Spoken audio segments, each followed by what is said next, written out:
करीम अम्मा बाद अऊज़ु बिल्लाहि मिनश शैतानिर रजीम बिस्मिल्लाहिर रहमानिर रहीम अमन ज़ुज़िया लिन्नारि व उद्खिलल जन्नता फ़क़द फ़ाज़ अमा हयातुद दुनिया इल्ला मताउल गुरूर।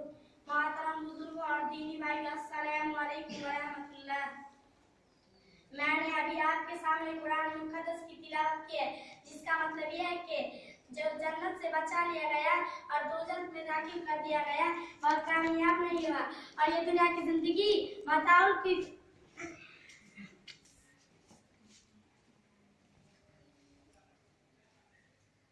इसका मतलब यह है कि जो दोज़ख से बचा लिया गया और जन्नत में दाखिल कर दिया गया वह कामयाब हो गया और ये दुनिया की जिंदगी मताउल गुरूर है। तालाब की एक नन्ही सी मछली नरम चारे को देखकर उसके तरफ लपकी और उसको खाना चाहा।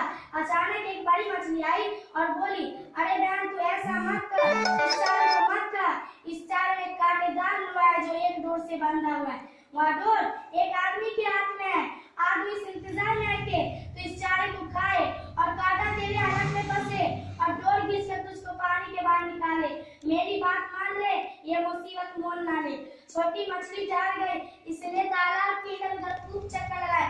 सोचा ना उसको कोई कांटा दिखाई दे रहा, ना कोई डोर, ना कोई तेल, ना कढ़ाई, ना ही तो आग। फिर मैं तो बिल्कुल आजाद हूँ, जरी सी देर में कहाँ से कहाँ चली जाती हूँ। मछली सोचती रही और आकर उससे रहा न गया। दूसरे चारे पर निकल लिया भाई हुआ, जिसकी खबर बड़ी मछली ने दी थी।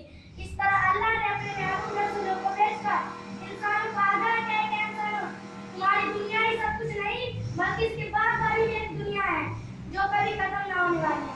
तो दुनिया की जिंदगी चंद दिन की है, ना जाने कब खत्म हो जाए। तुम यहाँ पर अल्लाह और उसके रसूलों की बात मानकर उसके मुताबिक अमल करोगे तो हमेशा हमेशा की जन्नत दी जाएगी।